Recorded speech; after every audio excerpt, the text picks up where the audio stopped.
Ideal. Thank you. It's one of my Achilles tendon. Yeah, this is yes. Okay. It's not surgery, so. Okay. Was it skiing? I was gonna say, do you at least have a good story? Skiing's I legitimate. slipped on lettuce in the kitchen. Still percolating. Well All done. right, tell people you're skiing. No, I was skiing, actually. Oh, we see here. There's like a series right there. Oh, there you go. That's pretty perfect, isn't Is there anything in particular you want to say? Nope. It's not gonna be a long. No, it's fine. I was up in Chicago on Friday. I'm coming to get you, John. Chicago. That's good. I like that. We actually had you pulled up on the screen at this workshop I was at. Be embarrassed. Be a little embarrassed. Is this going around or? That is, okay, you're gonna have to elaborate on that. That can stay. Thanks, Dan.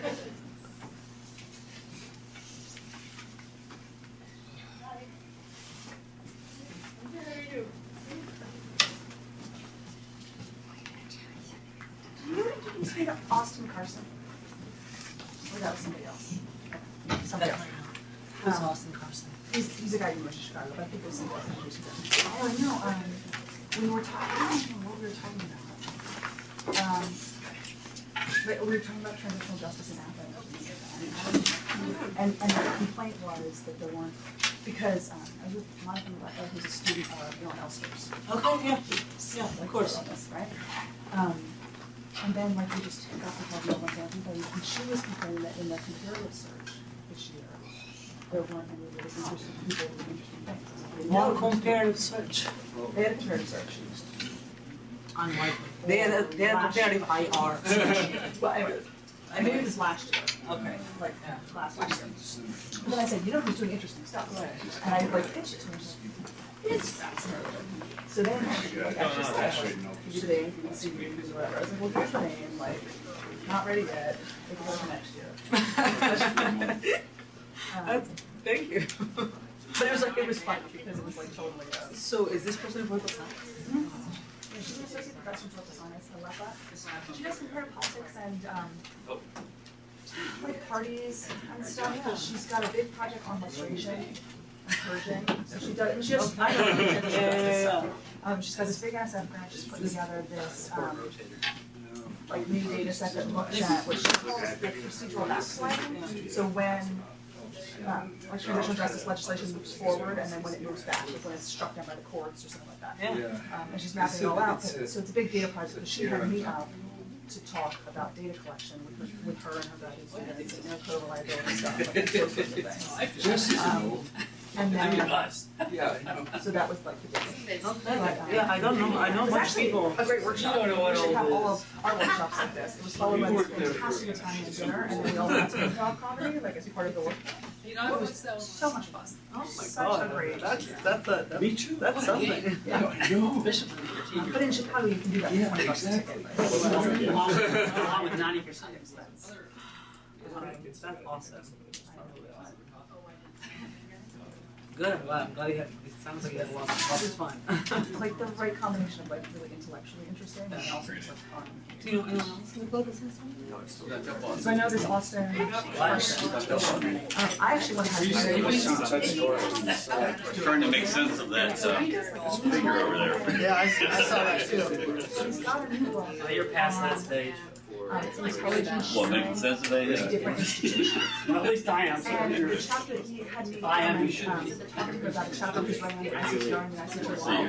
Oh, basically about what information is running over the ICTR and what information it didn't. So what intel it had, what it shared, what it didn't. Because when we talk about these processes, there's the assumption that it's hard to gather evidence, but that's just because in a conflict it's hard to gather evidence, as opposed to there's deliberate and strategic intelligence withholding on different sides for different reasons, and that's what he starts to think about here. And it was such an interesting paper for me to read because I really never thought about it. And I just never, of course the USS satellite photos, right? But they shared, he actually tracks how they shared stuff that was pro-RPF and deliberately had stuff as anti-RPF. And then when the Clinton archives were released, couple of years ago, like it became clear what we had in Russia.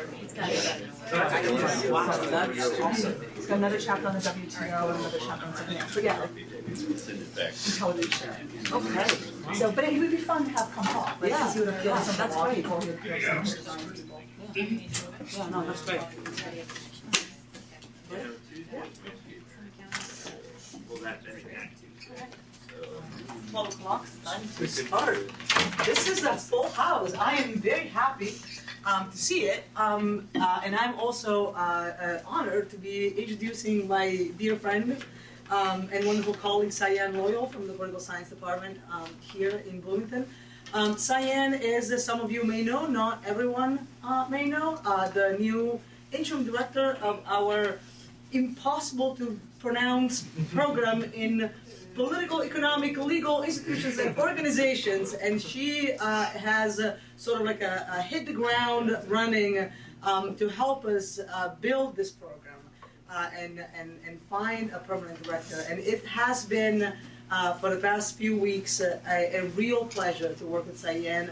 The level of energy and intellectual stimulation that I got in conversations with her is unparalleled, I have to say. So it is a pleasure for me to have you finally here to give a colloquium.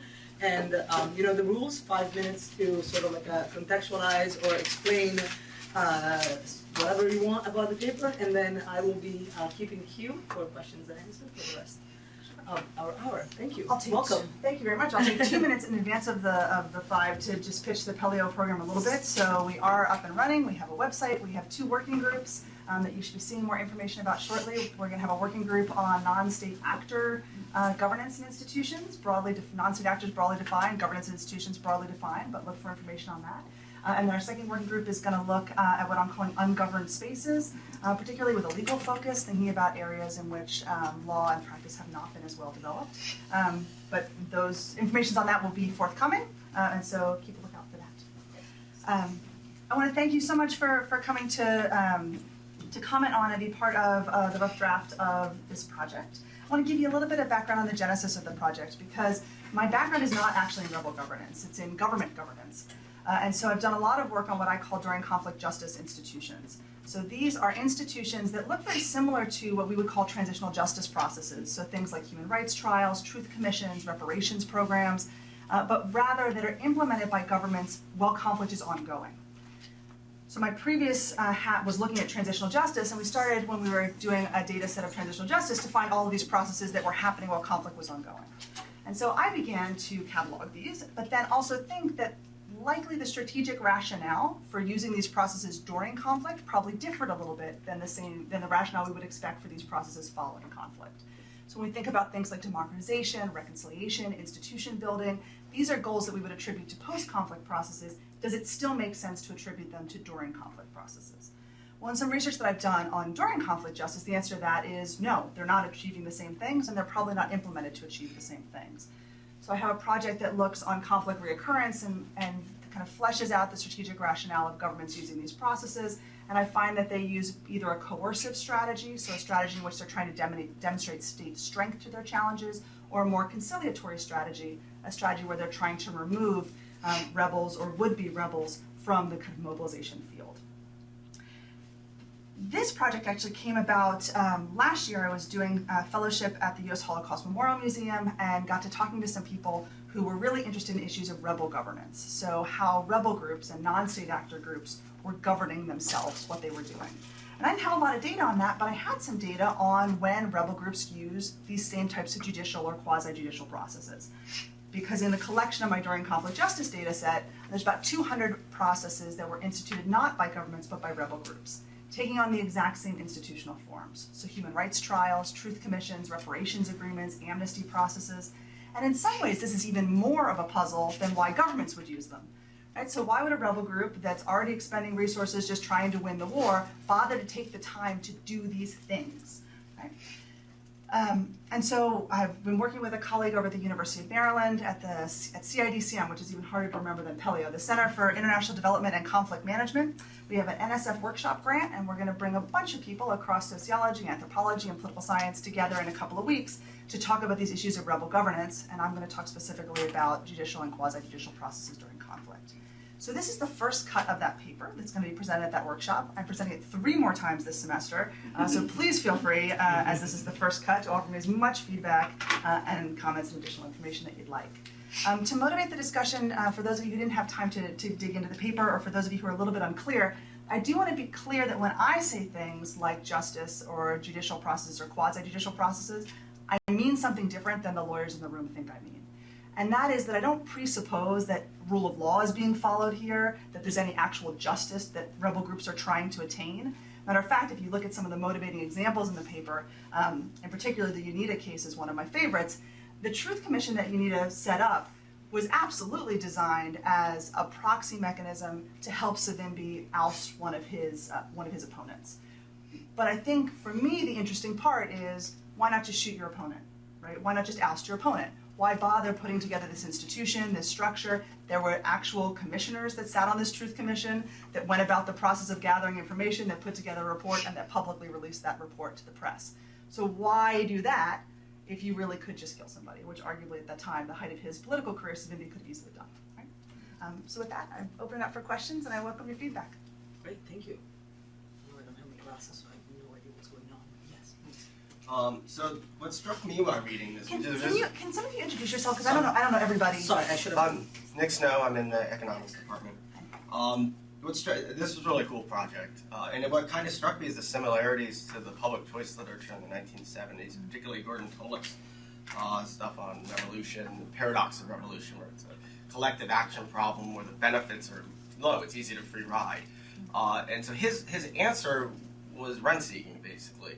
Right? They can extract rents, and that gives them an added bonus to participating in these things. So I guess the question, maybe it's in here and I just missed it, but what are they gaining? What are the rents that they're extracting from these processes? I'm assuming that they're going to, by running the trial, they're able to pull resources to some extent. Is that true or not true? That's kind of the thing that struck me. Right? What are they gaining? Would be the question. Do we take a couple? Go one at a time. So the resources and the rent-seeking question is a great question, and it actually is something that I've already played around with in the modeling. The reason it's not in the paper right now is I have crappy data, which I will fix, right? That's never a good excuse. But I've thought about that in 2 ways. So one of the ways that political scientists have thought about it is thinking about where the resources to run the rebel organization are actually coming from. So whether or not you're being funded from the outside, whether or not you're being able to extract resources from the inside. I proxy that a little bit when I talk about mobilization capacity. That's where that argument comes from. And we can think about kind of Jeremy Weinstein's argument or something like that around resources and rent. There's also probably an international legitimacy argument here. So when I'm talking about what rebels gain, I think international legitimacy is a huge component of it. Yeah, I don't think it should be just money rents. It's right, both. Right. What are they? But the international component, at least in my head right now, is going to be a whole separate paper. It's a different component, and because I think, though my data on legitimacy is poor, that there also is a huge domestic signaling argument going on here, right? And that's what I'm trying to capture. Yeah, Mike McGinnis, I think you know me, I'm from political That's science. right, you don't so introduce yourself. and my dean. and in the dean's office these days. Fascinating project. The logic for you collecting this sort of data makes a lot of sense, and you defined it very, very well. But I'd like to push you into another aspect of the kinds of things we expect governments to do, and that some rebel groups have done in the territory they've controlled, and that's not just deal with disputes sort of between the governing authorities or whatever and the individuals, but disputes between individuals. If there's like a contract dispute or a dispute over some sort of retaliation that's been done, or some effort of some kind of groups competing in different ways. And part of what governing officials do is provide the framework to help resolve those kinds of disputes in a more peaceful sort of manner. Now you're talking about areas that are not necessarily undergoing the rule of law because they're either occupied by rebel groups or they're in rebellion against some sort of government. So it doesn't mean that the rebel groups need to set up legal institutions that would solve these in the same way. In fact, many of the Islamic groups would be setting up Sharia-based legal processes rather than sort of the stuff that the international organizations may want. But that's also a way of responding to providing services to the population, not just rent seeking, but basically taxing and providing some sort of services. So I know that's a separate project from what you're doing, but do you see that you need to get into that area as well before you can really understand these justice mechanisms? Yeah, I mean, so the answer is probably somewhere in between. So within my data, I have some of that. Okay. So when you're thinking about things like people's courts or court systems, there's an important distinction between what I have in the data and exactly what you're talking about. So what I have in the data is trials or court systems that really do specifically address crimes of the conflict itself, right? So people who are traitors, people who are informing, government officials who have violated different human rights, war crimes kind of broadly defined, right, as the rebels want to define it. Now, many of those things in the Nepal case, for example, were tried through the Maoist people's courts. And you say areas absent rule of law. It's not actually, I mean, depending on how you define rule of law, not true, right? I mean, the Maoists had an incredibly detailed and codified rule of law system. Incredibly detailed and codified for rebel groups, right? I mean, it was, in a kind of blue floppy book, but was still there, right? And they had thought through it, and they had real lawyers that were working on putting that together. And I think that you're right that there's something more substantial that goes on in those processes versus some of the more one-off trials. But there has been data collected on that. So Riku Hung has data on rebel governance in which she has court systems as kind of part of that. And so I've looked at that. My data overlaps a little bit, doesn't overlap perfectly. Because again, she's coding something different. But I think you're right, and part of my mobilization argument, my conciliation argument, is that there are certain types of these processes that are being offered as kind of public goods, as public services. I'm not as convinced that that conflict trials are one of those things. So the Maoists are a great case because they kind of fall into two categories. The conflict trials, these are pretty clear demonstrations of state strength, right? They don't follow what we would consider to be due process or any sort of judicial proceedings, and frequently at the end, the bad guy gets offed, right? So there's a different logic there. The Maoists, however, gained a lot of popular support in large part through domestic abuse trials that they ran through the people's courts. So they increased their gender profile, and by kind of pushing through these what they consider to be caste discrimination claims or this domestic violence claims in a way that the state was paying no attention to it. So they were able to kind of change their kind of persona on the ground by paying attention to these things. I mean, it's a great question, but it doesn't come up in my data. Okay. Sarah. Hi, I'm Sarah Bowerly-Dance.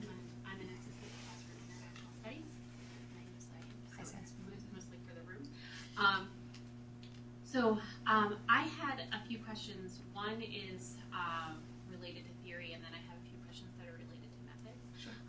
So in particular, and I think this sort of stems nicely from your discussion about the Maoist, the Nepalese case, I was struck that your first hypothesis was a little bit surprising to me in its ordering, because you argue that rebel groups are more likely to use conciliatory during conflict justice when they maintain strong support from the civilian population. But I wonder if it's more that I'm wondering why that hypothesis isn't that rebel groups use these tools to gain civilian support, as opposed to that they already have support, so then why are they expending resources once they've already had the support? So I'm curious about the rationale behind that particular hypothesis and how that ties to theory, and if there might be some more interesting kind of temporal dynamics at play here, and that kind of plays into the issue of legitimacy, because you mentioned in the Nepalese case how the Maoists actually used these trials to gain support from the civilian population. So that's my theory question. And then I was wondering if you might be able to walk us through a little bit more some of the modeling choices that you made, because it seemed to me, and I could be wrong, but it seemed to me that you're only looking at conflicts that have, during conflict justice, outcomes at some point, and I'm curious why you didn't look also at conflicts that didn't. Because your unit of analysis is dyad conflict here, I'm curious why you didn't include a lag DV, because I would assume that once you opt into a during conflict justice tool, that you're more likely to use them in the future. Maybe that's wrong. I don't know. I don't know the process of this as well. And then I would also, since you have data, I think you have data on whether the governments are using during conflict justice tools. I wonder if it would be a good idea to put in a control for that the government is using this, because maybe that's a large part of why rebels also reach to these sorts of tools. So great questions, thank you. Let me start with the theoretical question. So that hypothesis comes for me from the understanding that rebels have to continue to mobilize. And so there's no plateau. You don't have enough people and then always have enough people. So unlike governments, right, that have a standing army or something like that, rebels have to continually recruit as people die.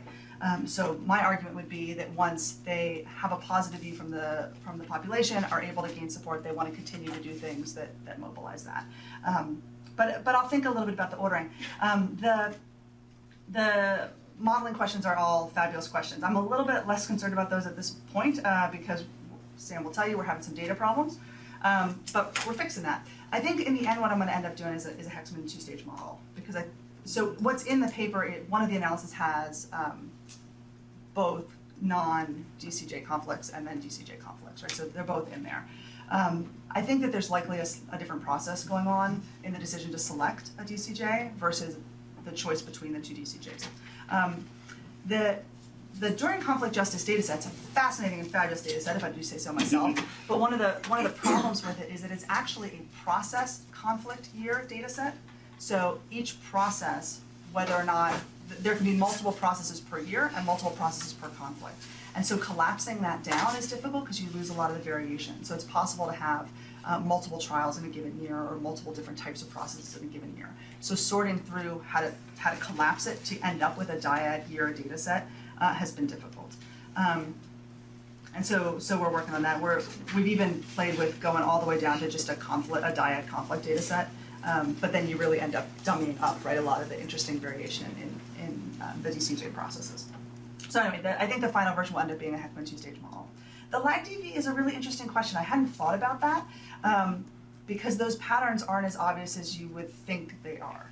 There's a number of rebel groups that have one-off trials, so they're not related. But this is an empirically testable question, right? I should put it in the model and think about it. Government DCJ behavior is another great point. The only reason, again, it's not in there is because we haven't collapsed down the DCJ data on government behavior yet in order to get it into a dyad conflict year model.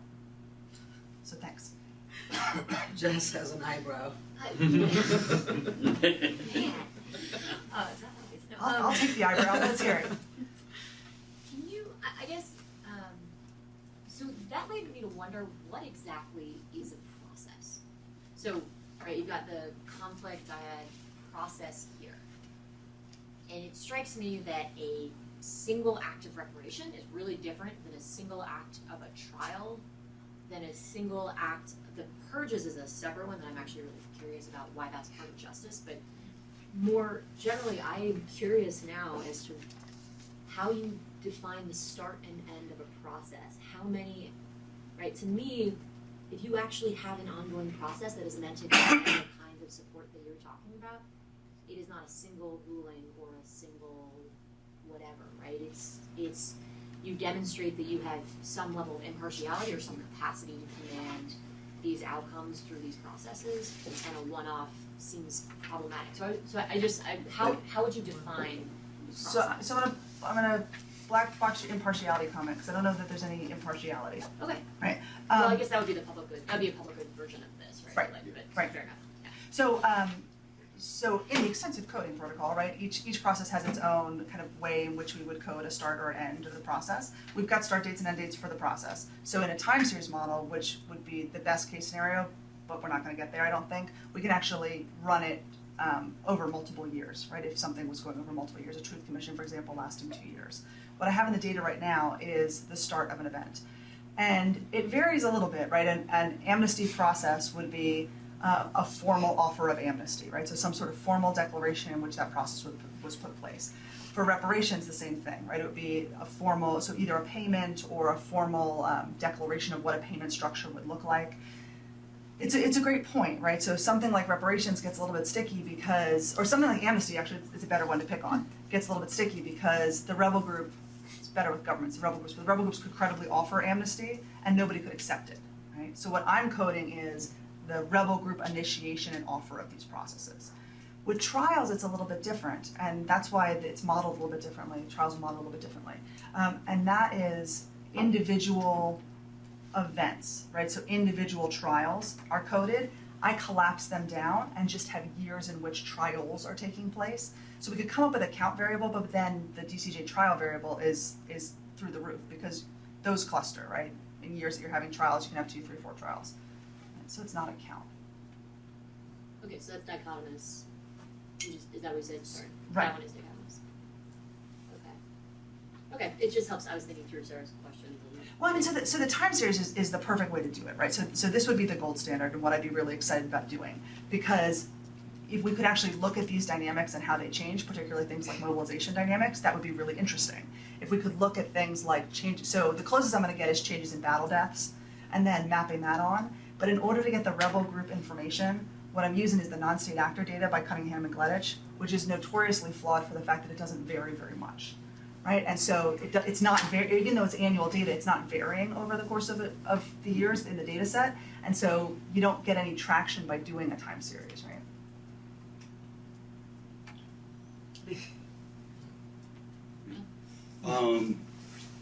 Yeah, so this builds on I think what a lot of people are doing. One thing first, just on hypotheses.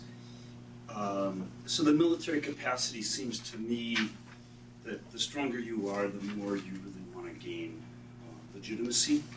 And I think, so that's what you call them, rents or whatever we call them. But I think that this, it's a way of showing you're trying to be legitimate and go through similar processes, whether it's legitimate to the outside international community or I think even more importantly to the domestic community to show legitimacy. Then there's and we're meeting tomorrow, we can talk a lot more there. But I worry about the way you've got your empirical work here because you've got all these countries and you don't have country fixed effects. And I think that there's a lot of, so you've got repeats all the time. You've got Colombia in there for maybe, I don't know how many years. 30 years. A lot, right? So we need to control for what's going on at the country level because we're getting repeat observations that are giving us the same information. And you're not disaggregating for that. So half of these results could be coming from a few countries that have a whole lot of observations. So one, I think it'd just be useful for you to tell us, how many countries are there, how many observations from each one, just so we can see them. And then, so I think that would help a lot. For any time anyone does a logit, you should tell us the number predicted right and predicted wrong. It's just a simple matrix, and you want to see off diagonals because that helps us to see, the theory. And then you kind of got at this, but you would argue for a two-stage Heckman, but you might just want to do a probit, because probits will tell you the same information. So probit will tell you whether or not you can disaggregate it, whether or not you have any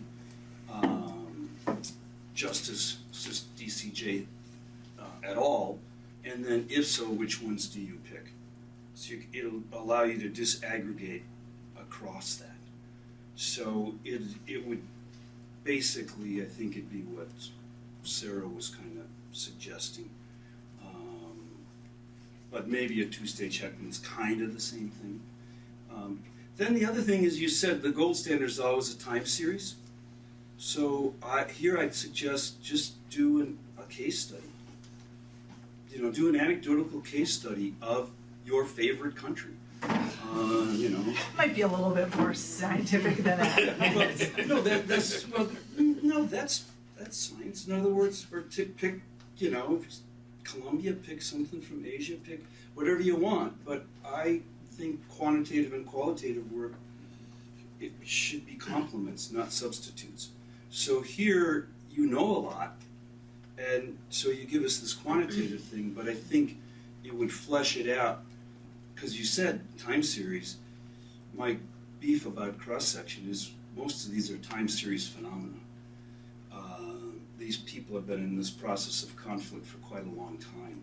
So it'd be interesting to see, when do they start this process?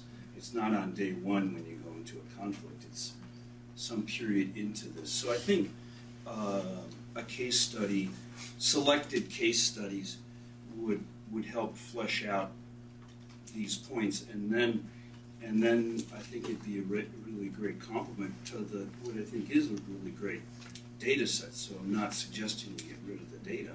It's just that I think the two would make, rather than have two papers, have one great paper, is my view. Get the APSR with a great paper. It's already going to JCR, man. Journal of Conflict Resolution.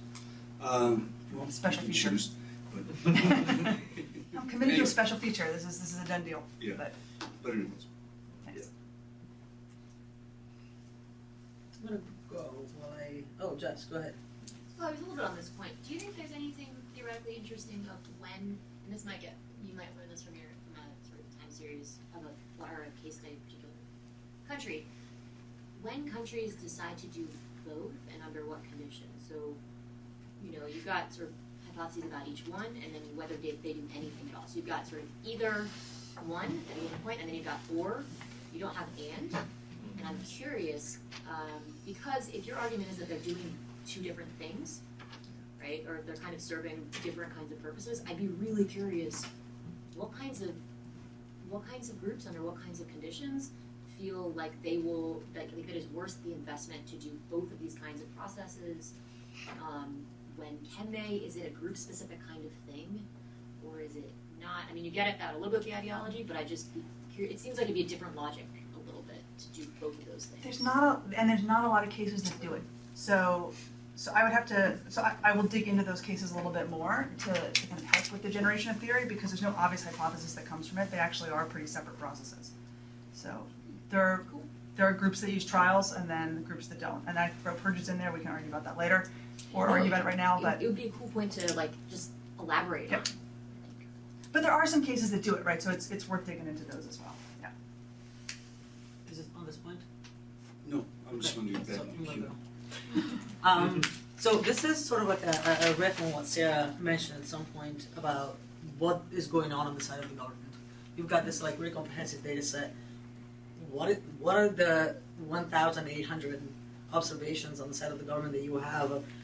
It seems to me that the control for what's going on in the government would pretty much always tell you that there is something going on at the level of the government. I mean, there's just as much variation in government DCJ as there's in rebel DCJ. So it's a little bit less than 60% of the conflicts. Okay. So what sort of what is the variation that you see at the government level? And does it have any impact on the choices of the rebel group? More of a mirroring strategy than anything that is just inherent to the rebel group. That's sort of Oh, I see what you're saying. what was it? I didn't understand your question for a while. Now I see what you're saying. Oh, okay. In other words, do these rebel groups respond Right. to what the government's doing? If the government's an illegitimate, coercive, whatever, then does that affect what? But in terms of terms of the choices that they make that's what I mean, in the institutions or things that they set up, right? Not just the government is doing A and we're going to do X. So the government decides to put on a trial, so the Right. government That's will exactly put on a right. That's exactly right. So I suspect that's the closest example. So it'll be trials. What would be even more interesting to think about is not government diffusion, but rebel group diffusion, right? So thinking about that. So particularly when you talk about the Maoist rebel groups, right? I mean, so in Nepal, they're parroting the Shining Path, right? I mean, they're adopting a lot. I mean, they're paying very, very close attention to what's going on in Peru. And those rebels are actively meeting, right? So there's also that part that's going on. From at least from what I see from the data, it would be trials that are the most closely approximated. So my polity variable pulls on that, right? So the types of countries that are already have a well-established court system and functioning rule of law are more likely to see rebel groups using trials, but not the other types of processes. Okay. And that's also particularly with things like truth commissions, a product of timing, right? So some of these like commissions of inquiry are relatively newer phenomena, not older phenomena. You're gonna have very little before '94. Yeah. Well, I mean, but commissions of inquiry, right? That's a not new, right? So that's India's been using them in ZK phenomena. Anyway. This? Kind of odd, and maybe this is very, very context specific, but what are the people thinking? Right? In other words, it could be that the rebel groups are mimicking what the governments are doing, but it also could be that they're filling a void, right? When because of the conflict, the government can't do these things, and so the people are turning to the rebel groups. So the rebel groups are kind of responding to demand from the people for the various justice things that they're having, which it kind of makes it kind of Lee's point. I think a case study would complement this very well because you need to get down into the actors' heads, in particular, not just the rebel groups, but the people, right? Are these things are they responding to what the people want? Are they forcing the people into these trials? It's not very clear just seeing it from that level of the data. So we're not going to have good systematic data on that, right? Yeah. So the anthropological work that I've read, I mean, there's probably Peru and Nepal are the most developed cases on that. So they had these court systems for the longest period of time, and even when you see people responding to these processes, you want to be a little bit careful because it is difficult to tease out things like coercion. So in the Northern Ireland case, there were people that turned themselves in as part of the amnesty offer from the IRA, and actually received amnesty, so weren't killed afterwards. So, but short of surveying them at the actual time that they were turning themselves in to figure out why they did it, right?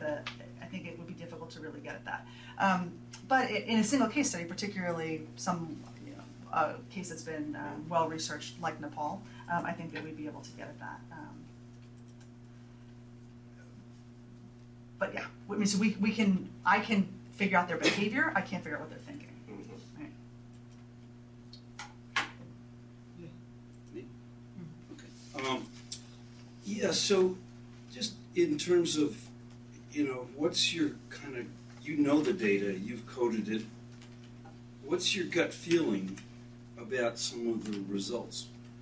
In other words, if someone I read the hypotheses, I sort of said, I like this mobilization.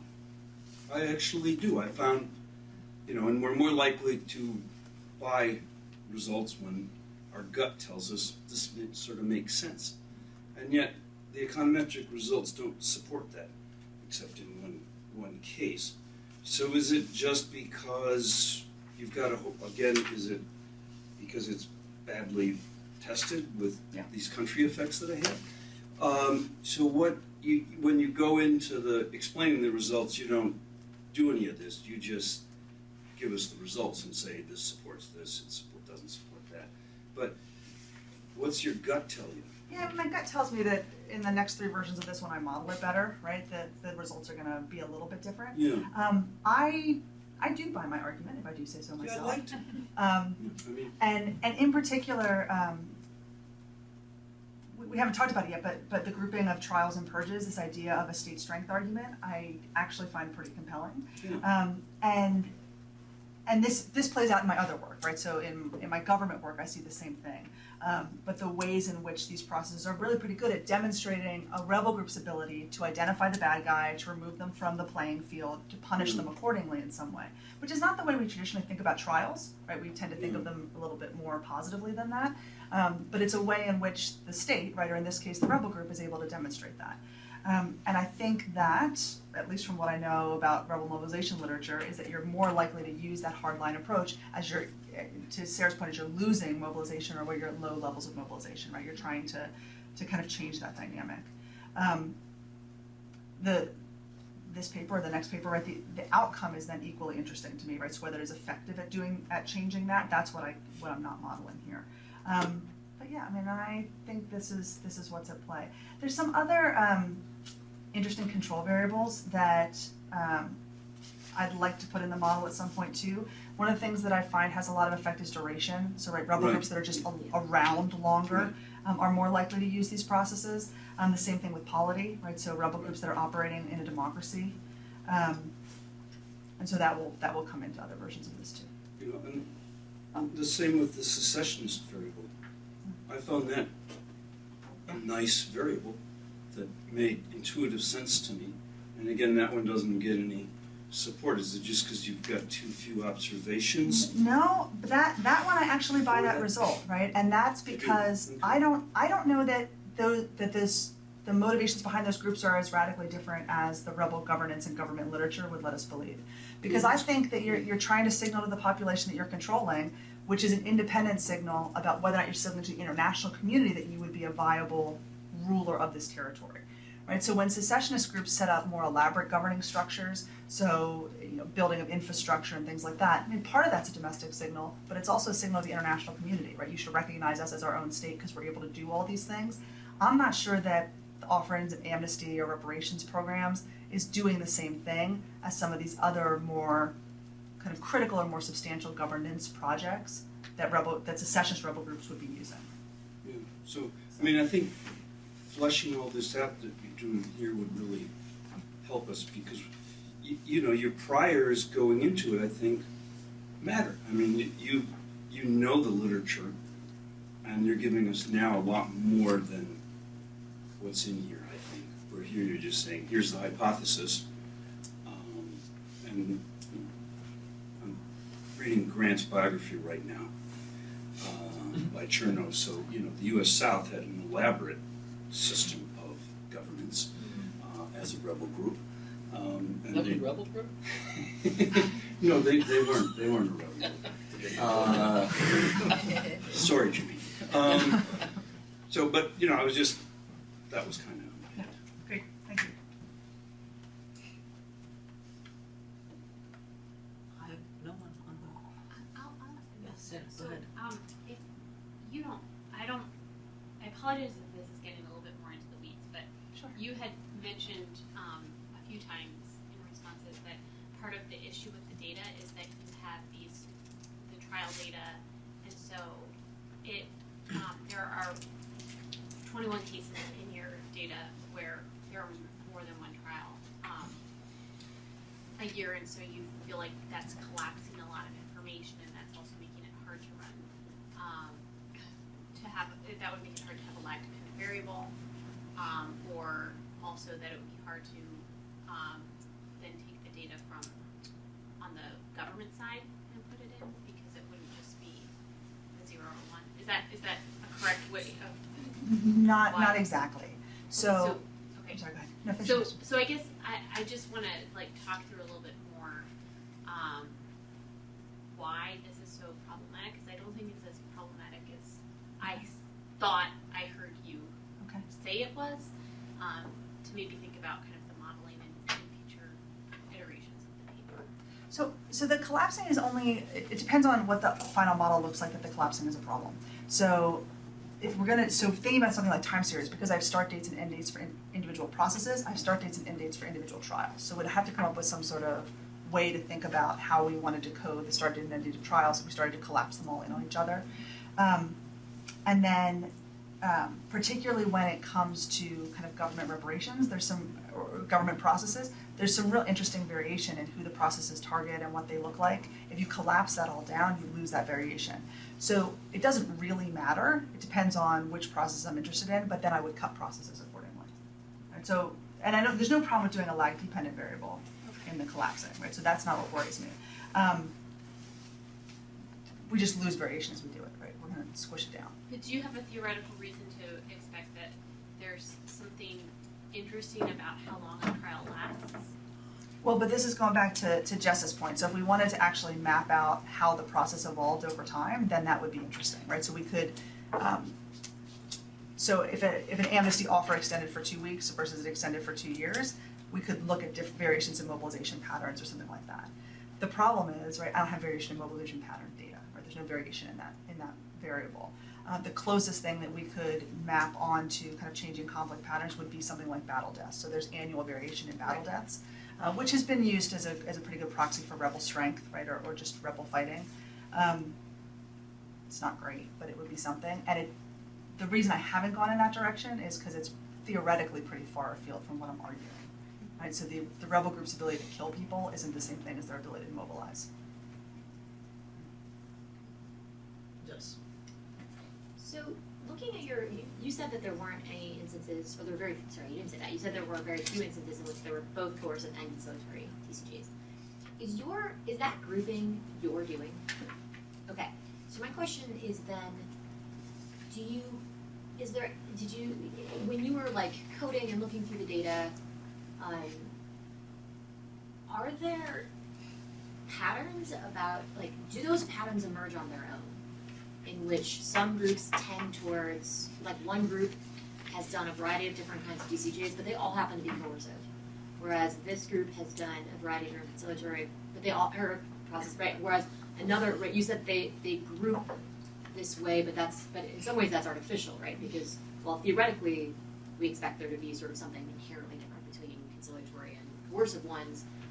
I'm curious as to whether that actually exists in the data itself, right? Without you imposing that on. And if it does, great, and actually be really interesting to like just show that and put that in there.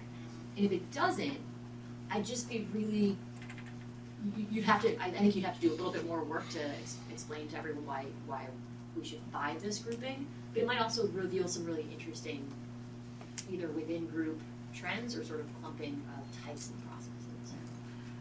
So great point, and so two things. Yeah, it does. They tend to clump that way. So that's worth a chart to demonstrate that.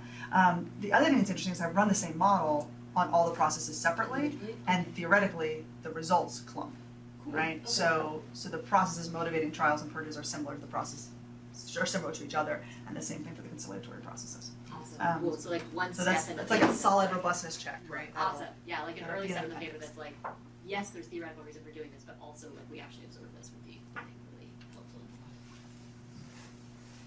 I'm Anthony. I'm a doctoral student. So I read your paper with interest. I thought it was interesting, but it was outside of my field, so I had to kind of simplify. What do you do? I'm a joint student. So I'm in. Anyway, so I'm interested in this and the idea of these laws and the kind of the governing of the institutions, right? So I actually simplified this down because it's outside my area to kind of like a self-governance issue, which was, it helped me, and a lot of on the way through it made sense. The idea of legitimacy, though, I was thinking back to legitimacy sometimes being adopted, and it made sense in your argument for sure. But I also thought, well, maybe they're just adopting it for myth and ceremony, right? So do you have it on the backside of whether reparations, it was the decision to repay people for their losses? Do you have any idea whether that actually was done? And I know that's not your research question, but I was just kind of personally curious about that. The second is this idea of diffusion, yeah? And I'm wondering if it seems that whether there is some sort of justice issue, then coercive, and then conciliatory, it seems like a process to me where conciliatory is kind of like maybe an endpoint. And the process has been discussed internally, but I thought about externally when it comes to diffusion. Do you see these different stages as being increasingly complex, which would then slow down diffusion, right? Or salience, if maybe, can you talk about popular support within the local people that increases diffusion? So I was just, that's more for a future project. Ask that second question again. I'm not following the second question. So this goes back to like the classic work of Bromley, right, of salience and complexity, and the things are more likely to diffuse if they are highly salient and not complex, right?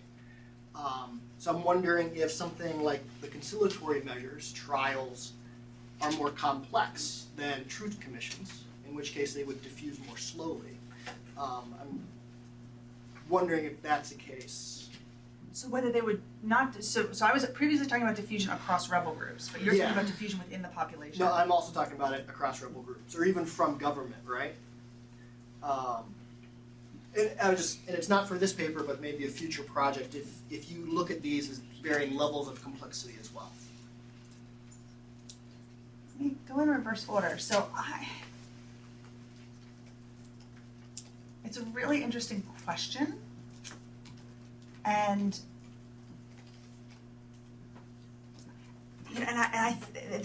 they're less process specific and more rebel group specific, right? So the Maoists and the Shining Path are reading the same stuff, right? So, and they're sending, not emails, right, but they're actively sending letters back and forth with these documents in them. So I don't know that the complexity of their court systems matter to each group.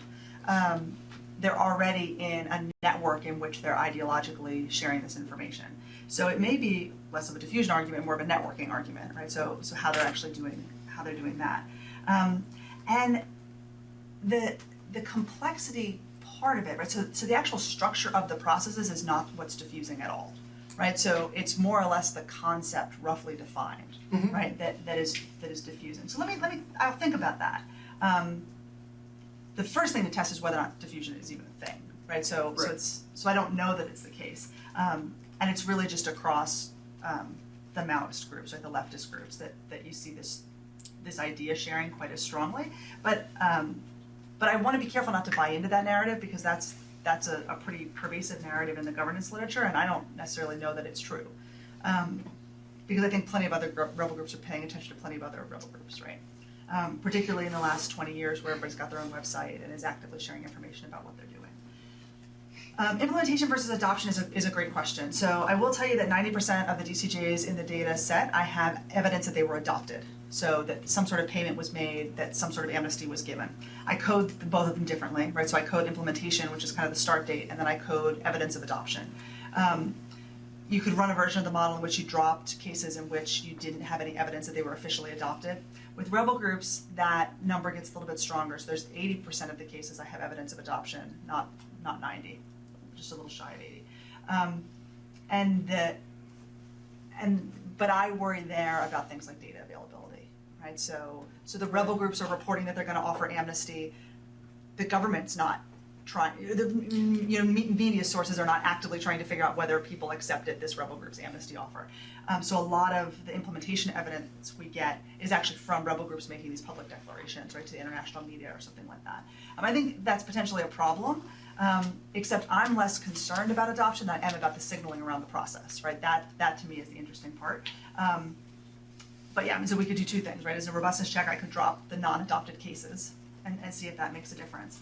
But I also don't love my own adoption variable, and that's because there's some really great work, particularly on reparations, being done about all the stages of implementation of reparations, and they're actually incredibly complex and drawn out processes, right? So how do you decide you're going to give reparations? They're complex, right?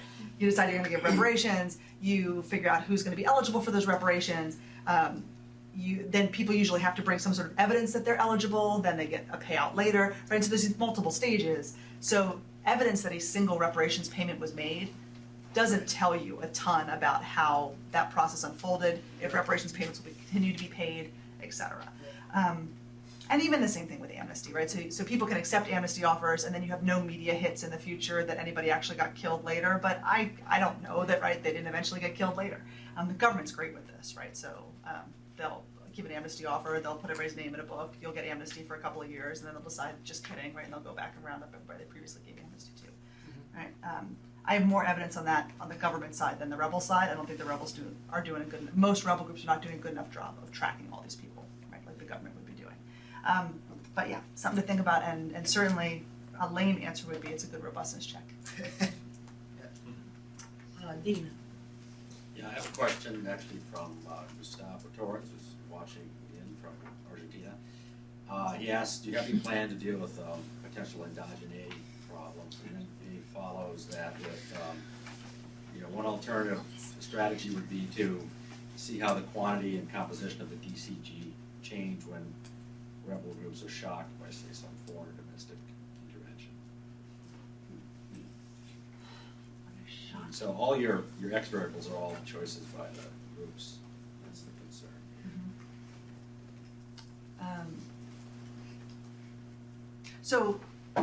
He's probably not watching that closely.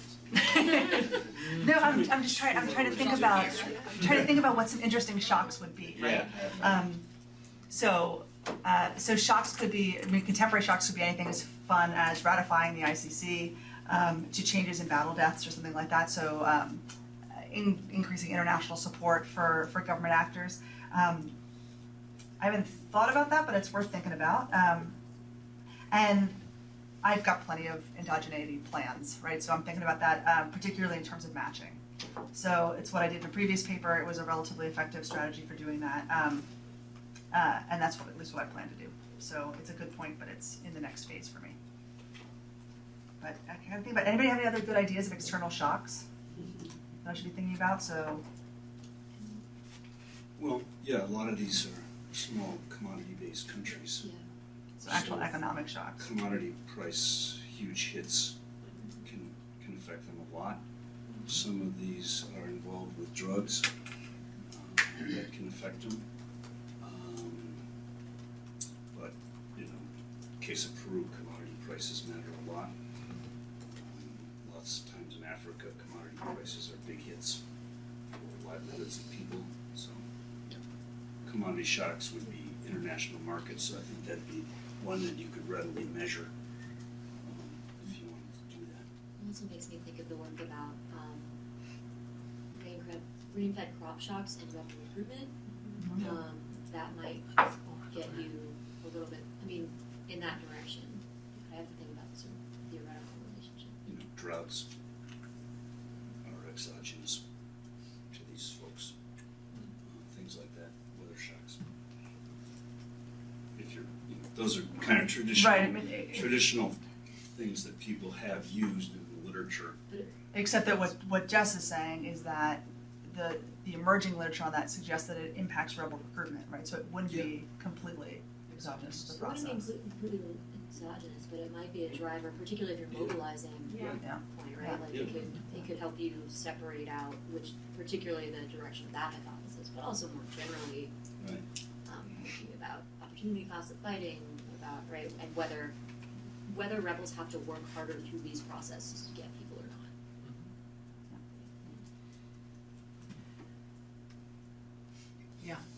Sarah, So I was just thinking about a more of a theoretical question. So reparations, can you explain more about what goes into that particular coding of that particular DCJ? Because I was thinking, you know, with trials, the difference between an extra kind of legal process versus a more formal process is very clear and is encoded into the data. And I understand that your conciliatory DCJs, that there's just a whole lot less of them in the data. And if I'm thinking about reparations correctly, I would assume that also are like processes to provide payments to the populace for kind of using their land or taking their crops from them or something like that. And I'm wondering how formalized that needs to be and when it becomes formalized. And so from a theoretical perspective, it seems to me that, you know, that there would be a very different process through which, if I'm understanding that conciliatory process appropriately, there would be a very different process through which that would emerge, and it might have a lot more to do with if there are other potential groups that could push back against the rebels that need to be co-opted into the rebel group more, so that there's some sort of, you know, specific formalized process. So,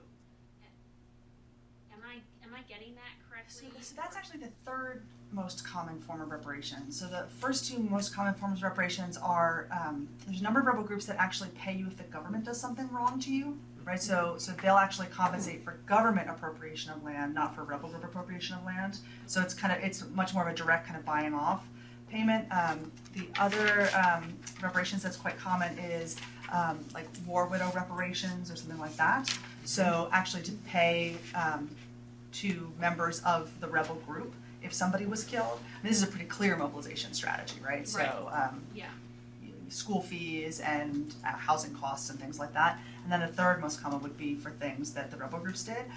All of these processes are actually pretty codified. So to end up in the data set, they have to have some sort of kind of much more systematic underpinning than just like cash was given to somebody. right?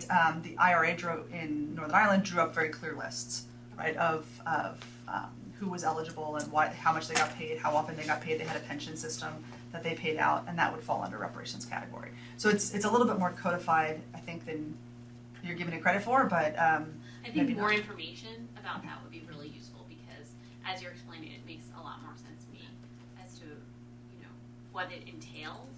Because sometimes it was a little bit unclear, sort of what goes into all of these categories, and it looks like there's just not a lot of instances of, especially it looks like there are a bunch of trials, and then everything else is sort of small potatoes. So kind of even just something that specifically says this is how many trials, this is how, because I don't think that you ever, maybe I think it's there. Yeah. Oh, it is there? Okay, because I thought that they were all kind of broken apart by particular variables.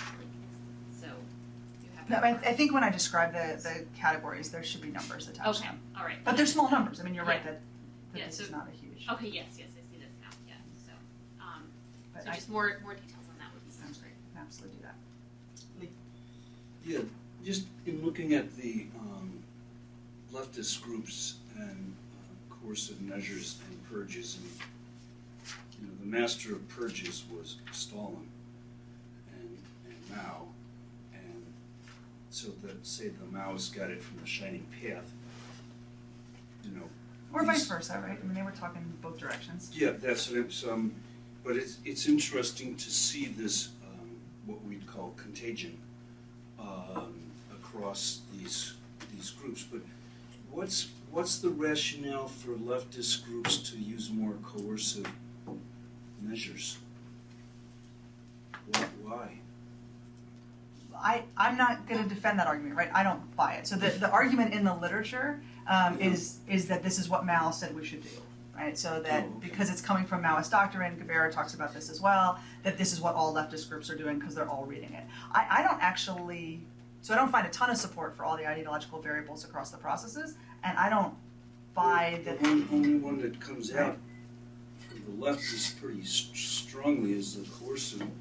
And but right, I'm just kind of curious. So, but this is a country fixed effects point, right? So Yeah. what's driving that is the Maoist people's courts across the Maoist groups, you know, right? So 'cause that they're in using some that to try both cases, domestic like crimes the- and war crimes. the landless peasants movement in Brazil, which is very leftist, is not coercive. I mean, not amongst themselves. So it's I just found the statistical result interesting, and I didn't know what the literature had to say except that. Yeah, I mean, so that.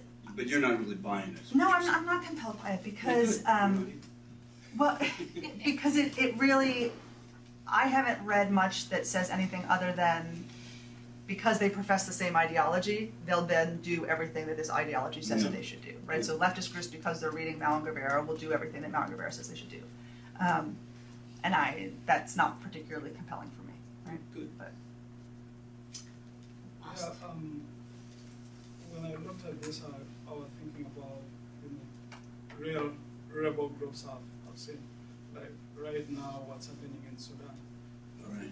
And something that came to my mind is, couldn't there be a relationship between the leadership of the rebel group or the composition of the top and most of the members, the population, such that the tactics that are used where the group is similar with the leadership are different from where the population is different.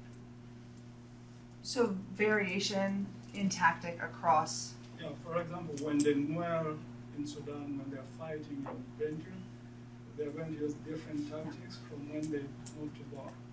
Yeah, I think your inclination on this is right, and Zachariah Mfile's work on rebel organizations, and Sudan is one of his cases, it gets at exactly this, right? So this variation in strategy, but man, if I don't have temporal variation, I really don't have spatial variation, right? So it's just not something that I'm gonna be able to easily get at. What I could look at though, or could think about, is ethnic group composition between the rebel groups, who they're recruiting for and who they're fighting against. That would be something that would be, that may have similar patterns, right? So whether or not we'd see ethnic groups that are mobilizing from or fighting against similar ethnic groups respond differently to kind of an us versus them dynamic if there was a rebel group that was mobilizing or fighting against an alternative ethnic group. Thanks, it's a good point. Last word, Cyanne. Thanks so much for your comments, folks. So the project is absolutely evolving, and we should have some more information coming out of the Rebel Governance Workshop in a couple of weeks. So that should be fun. And again, that's sociologists, anthropologists, political scientists, all talking about similar issues. So I'm really looking forward to seeing where it ends up, and I appreciate you all contributing to the project. Thanks. For the working group, Cyanne, should we just email you if we want to join one of the? You should, but great question, but you can actually hold off on that because I'll do an email spam to everybody involved in the Ostrom workshop with detailed information about how to connect to the working groups. Good. Yeah. Thank you.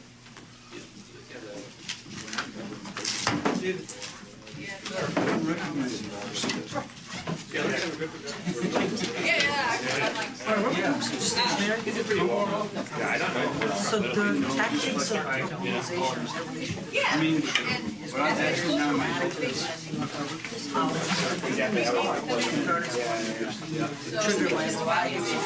why causes from geography.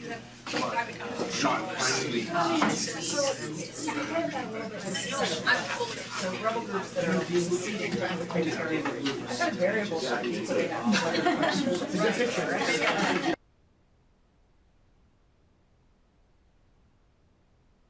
Your call will be disconnected.